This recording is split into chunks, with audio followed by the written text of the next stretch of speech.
sa pagpapatuloy ng paggawa ng bahay para kay Tatay Eddie. Ito nga yung pangalawang araw ng paggawa ng kanyang tahanan at medyo nakikita na nga ang ganda.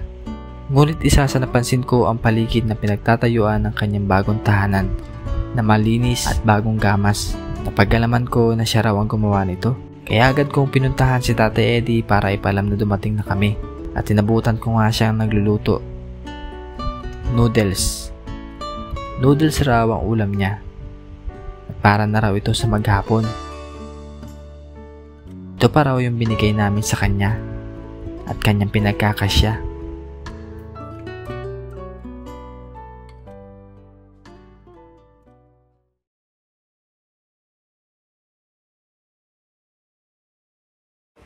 Kaya mga kabayan, at patuloy natin yung paggawa ng bahay ni Tatay Eddie. So bago ang lahat, tingnan mo natin kung anong ginagawa ni Tatay Eddie sa loob ng bahay niya. Oh, Chong! Hi. Ha? Ulam mo yan? Ulam? Gulay? Ay, wala. Wala kang gulay?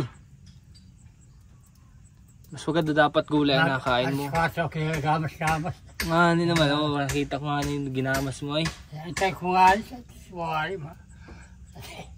Naulan! Naulan kasi kanina mga kabayan.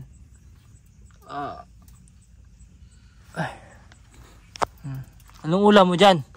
Yan lang ulam mo. Yan lang ulam mo, tay. Noodles, nataktak na. Kanin! May kanin ka na. Dito.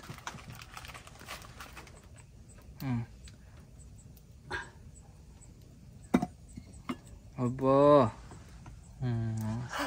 Pang maghapon. Maghapon, pang isang araw. Isang araw na yan. Maghapon yan.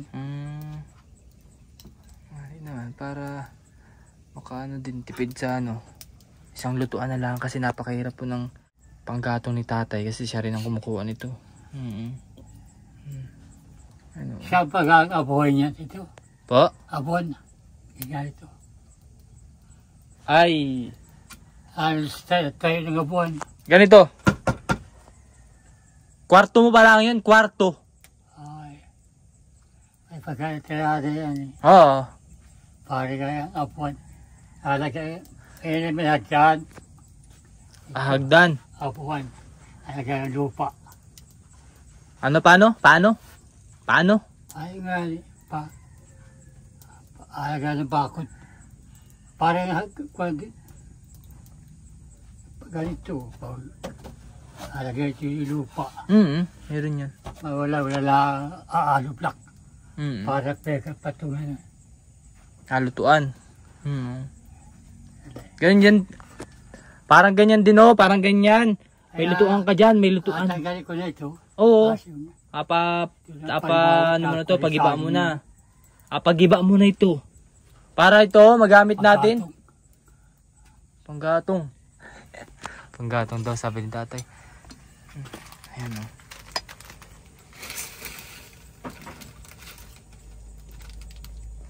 Ayan ang ulam mo kanina. Anong ulam mo kanina? Wala. Hindi ka pa nakain kanina umaga? Ngayon pa lang? Kaya magalay kapi. Bakit hindi ka nakain? Kaya kulay ka po yung spaghetti, ulam. Bakit hindi ka nakain sa umagahan? Ay, di. Ayaw mo? Basta sa magkakapila. Kapilahan talaga. Tinapay. Okay na pigyan ng tinapay yung tagapamana. Sa tinapay. Sabi sa atin. Kaya nakakasurvive din si tatay kasi may nagbibigay sa kanya, may tumutulong din talaga. Ito yung kanyang pagluluto dito, yung sitwasyon niya. So nilagyan na lang ng ganito. Ang mangyayari naman sa bahay niya, ilalagay naman ng simento para umulan man ay hindi man maputik, no? At makakapagluto siya ng maayos. At lalagyan na rin naman ng ganito yon, parang ganyan, maliit na bubong o may lutuan talaga mismo na nasa baba upang makapagluto siya ng maayos. Parang ganito din yung gagawin natin, design. Ayan, kusina niya, tapos ito yung pinaka niya, kwarto. Ayan. Yung kwarto ni tatay oh. Sinimulan na nga namin ang paglalagyan ng bubong at isa rin talaga ito sa kinakailangang unahin.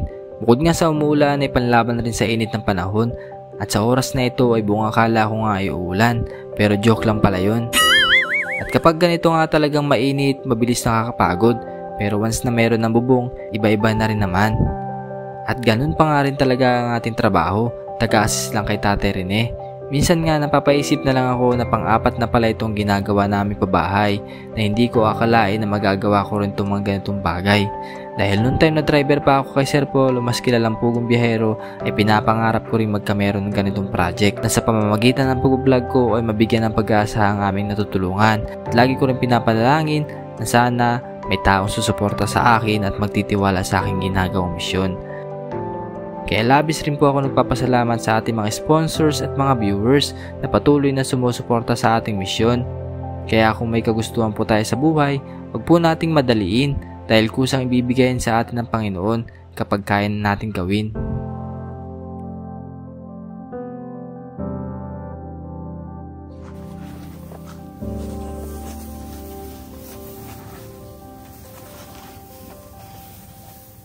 So naglalagay na kami ng insulation. So inuna na nga lang muna namin itong paglagay ng insulation bago yung paglalagay ng yero para mas madali yung trabaho, no? Didos po.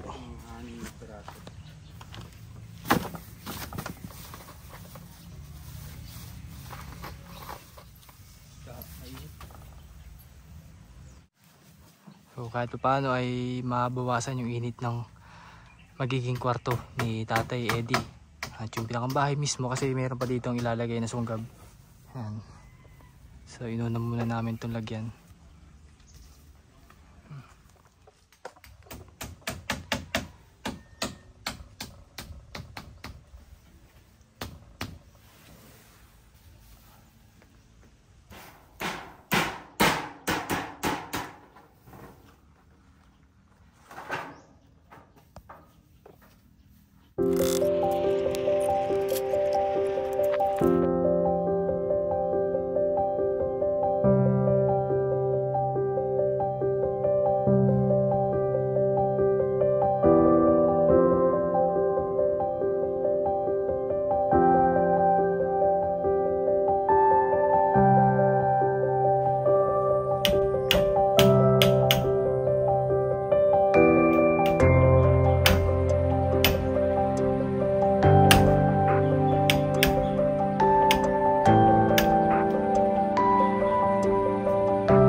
So yung mga babayan, at tapos na naman po ang aming isang araw na pagtatrabaho dito sa bahay ni Tatay Eddie.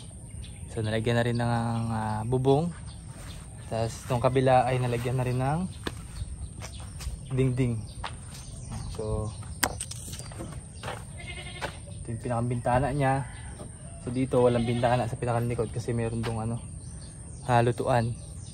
Parang ganito po mangyayari. Ayan. So ganyan yung mangyayari sa lutuan ni Tatay Eddie. So nakababa para hindi siya mahirapan kasi pag nakataas, alam niyo naman po yung sitwasyon ni Tatay Eddie, So meron din dito. Ito yung pinakakwarto niya. Tapos dito. Pero parang din kasi malaki naman to eh. Ito ay kusina. Isang haba na lang to. Kasi yung susunod namin na gagawin bukas. Tatay Eddie. So kakatuwa lang na habang nagagawa kami din ay nakatingin siya lagi dito. Nakatingin lagi siya dyan sa bahay niya. Siguro ay na-excite na siyang tirhan yung bahay niya. Kasi pagdating namin ay naggamas po agad siya. Oh, nagagamas siya. Nilinisan niya po agad yung paligid. So ito bukas mo siguro mawawala yung mga damo-damo na yan. Sipag yung Tatay Eddie. Oh. Nakaka-excite din na magawa itong bahay na to para sa kanya. Kasi alam natin na kahit ganun ang sitwasyon niya ay maalagaan itong kanyang tahanan. Kaya parang nakikita ko na agad kung ano yung magiging paligid ni Tatay Eddie na magiging malinis. Ayan. Tatay, maganda? Maganda na, maganda? Ayos. Matulog ka na doon? Ha? May matulog na. Ha? May kumahiga na. Doon? Sa bahay mo? Sa hangin yun. Ay, di ka na maiinitan. Ay, mag-aapulog. Hubo. Hubo talaga? Kaya pala laging nakatapos Tatay ni Eddie. Ay, kulpi naman ang init. Ngali naman. Ay, di ba katulog? So mga babayan, maraming salamat sa inyong panonood dito. At kung umabot kayo dito, thank you very much po sa inyong suporta. At sa mga anonymous sponsors natin, at lalo na kay Ma'am Betty na nandyan para sa ating mission dito sa Oriental Mindoro. Maraming salamat po, Ma'am. God bless you po. At ingat po kayo lagi sa inyong ginagawa.